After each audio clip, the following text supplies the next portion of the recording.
What's up guys, you're watching the Car Passion channel, and today I'm going to show you how to do a fuel pressure test on your car. Now this procedure can be used for pretty much all cars, not just Miatas, and I actually recommend this a lot. If your car is not starting, or it's stumbling when you use a lot of throttle, or if you've got a wideband and you notice it's running leaner than it should be, a problem could be fuel pressure. Why do I always recommend that you try this first? Mostly because you can try it for free. That's right, you can pretty much go to any AutoZone or your local auto parts store and get a free fuel pressure test kit. Now you do have to leave them a deposit, but you get the deposit back when you bring the tool back. So this is what the kit looks like. You can see you got all your various fittings, hoses, and gauges, and a multimeter in there to test anything you might need to test with the fuel system, as well as a little parts list there. You want to make sure you don't lose anything when you bring back this kit, otherwise they might charge you for the whole thing.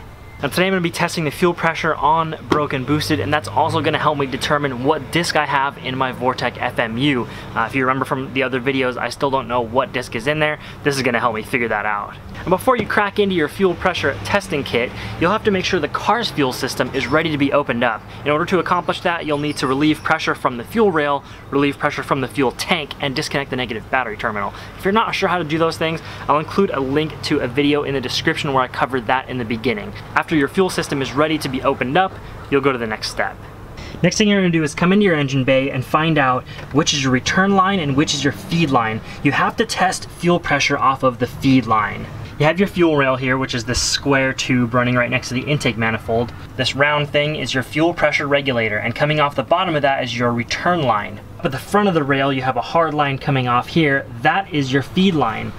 So of these two rubber lines, you have to figure out which is your feed and which is your return. This line right here goes under the manifold to the front of the fuel rail, so I know that is my feed, and that's what I'm going to be tapping into to test pressure. Once you've located your feed line, go ahead and remove the rubber hose from the hard line. Even though there should be no fuel pressure in the system, I still throw a rag underneath because a little bit is bound to spill out.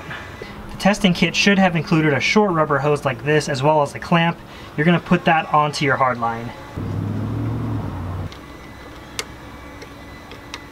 Next up, connect both hose ends onto your inline Schrader valve. Once you have the valve installed, you're ready to repressurize the fuel system and check for leaks before you bring the car out. Now, I definitely should have filmed that startup because it just sprayed fuel freaking everywhere. I have to clean it up real quick so it doesn't hurt the paint, but basically I think what someone did is when they gave this kit back, they thought it would be funny to loosen this Schrader valve till it was almost all the way out, so just completely soaked the engine bay and fender with fuel. Haha, very funny whoever did that. So I'm going to go ahead and tighten that up, and then it will be ready to go. After you fix any leaks, you're ready to hook up your fuel pressure gauge. Just take this sleeve and thread it onto the inline valve that you put in. Doesn't have to be crazy tight, but you do want it to be snug. As you can see, we're reading 0 psi fuel pressure, but hopefully that's about to change. Now you might be wondering, how the heck do you read this thing while you're driving? Well, I'm about to show you. Just feed the gauge from your engine compartment under the hood. Tape it to the windshield like this so it doesn't go flying off while I drive the car around. Here's my view from the inside of the car. Now I can easily and safely monitor fuel pressure under different situations. Alright, now I'm ready to take the car out and test the fuel pressure, as well as try to track down the ice cream man that's been driving down every street except mine for the last hour. So the first thing I want to do is start the car. Here's a little behind the scenes edit. See, I've been driving around in this 3,000 degree heat for the last half an hour trying to figure out what's wrong with my car. The fuel pressure would start raising as boost came up. That's what's supposed to happen. It would go up to around 70 or 75 psi. The problem was when I would let off the throttle, the fuel pressure would not come back down. Remember when I got fuel sprayed everywhere earlier in the video? Well, someone else was obviously having this same problem, and what I found is these are the insides of the Schrader valve in the fuel pressure testing kit. You can see the one on the right has a cracked top, and there's a seal inside there, and it's getting plugged up when the fuel pressure is trying to return to the system, which would allow the gauge to lower back down. So I just swapped out one of the Schrader valves from the other valves in the kit, And I'll go ahead and notify these guys when I bring the tool back that this thing sucks and they should fix it.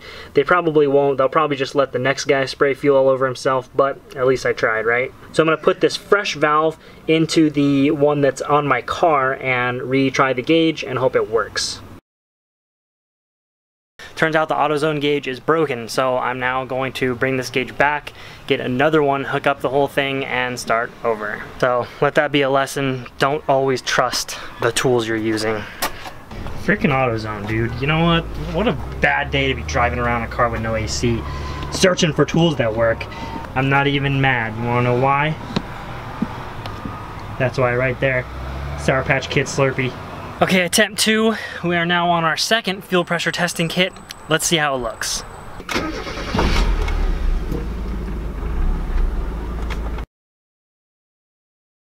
Alright, so I just got back from sitting in traffic for about 20 minutes and the gauge locked up again.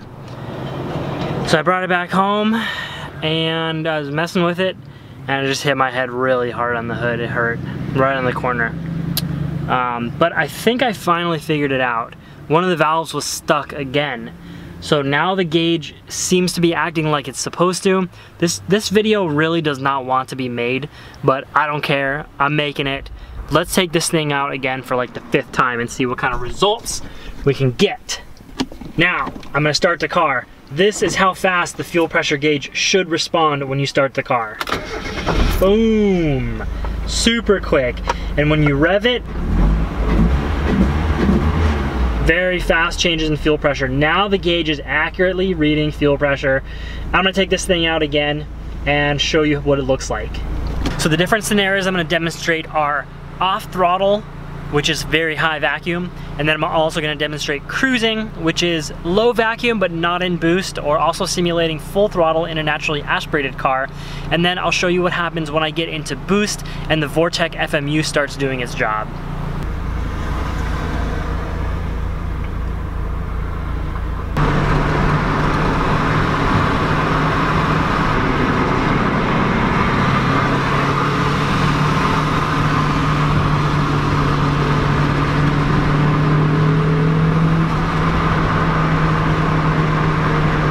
Alright guys, well that is how you conduct a fuel pressure test on pretty much any car, and as you saw I had some technical difficulties. Make sure you get a good gauge if you're using the rental tool program.